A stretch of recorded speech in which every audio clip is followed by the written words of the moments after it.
Less than a month before Election Day and on the eve of their planned debate, 10 on Your Side is looking at the campaign cash supporting the candidates for governor. You've seen the ads for Winsome Earle-Sears and Abigail Spanberger, but who's paying for them? Investigator Brett Hall is following the funds for us tonight. Brett? Ashley, according to data compiled by the Virginia Public Access Project, both candidates have spent more than $30 million so far advertising during this campaign. There's a fact that Republicans and Democrats can both agree on right here. There's been a lot of ads. But when we go following the funds, we find out that some of the people dishing out large amounts of money aren't even subject to seeing those ads.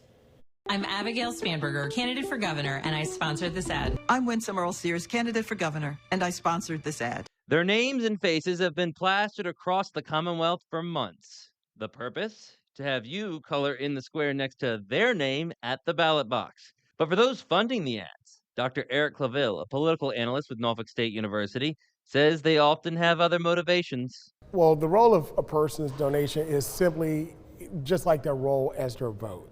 They're donating in monies in order to support that individual, also to be able to support the interests that they have as well. And we found there is a lot of interest from those out of state to the tune of $23 million donated.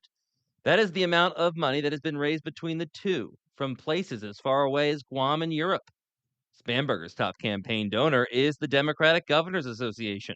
They've shelled out $5 million so far. Sears' top campaign contributors also come from out of state. It's the Republican Governors Association. So far, they've dropped $500,000. And so is Bob Johnson, the founder of Black Entertainment Television. He wrote a check for $500,000 at the end of August. And according to what Sears' campaign told the Washington Times, he did so after a Democratic supporter in Northern Virginia held up a racist sign in reference to her. According to campaign finance data, Johnson previously has only donated to Democrats in Virginia. But in this case, Johnson and other states' governors can't vote. But why does it matter to somebody in California or New York on who wins the governor's race here? Because it also helps to dictate the momentum of who wins the governor's race in California and in New York. Again, politics is about momentum. It's about messaging, but also who has the momentum in their messaging, which resonates across the country. Claville says if Democrats want to take back control in Congress next year, or Republicans want to keep it, the journey starts in Virginia. Of course, there's still plenty of cash coming in from those who live in the Commonwealth and frequently contribute to campaigns. Spanberger has taken in $650,000 from Clean Virginia, the political action committee funded by Charlottesville billionaire Michael Bills. In an endorsement, they say she is committed to making Virginia a national leader in clean energy, good governance, and economic opportunity. Clean Virginia has often found themselves opposite of utility giant Dominion Energy, which has donated $250,000 to Sears' campaign. As a Republican, Sears has come out in support of Dominion's $10.9 billion offshore wind project.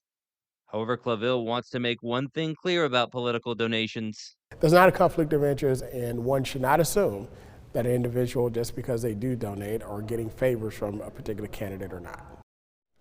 Now, all the information is open to you for your inspection, so you can make an informed vote at the Virginia Public Access Project. We have a link to their site on our website. It's also where I was able to find out that 4 years ago, both Governor Glenn Youngkin and former Governor Terry McAuliffe ended up with more money coming from outside of the state than in. Election Day, now less than 4 weeks away. Brett Hall, 10 on Your Side.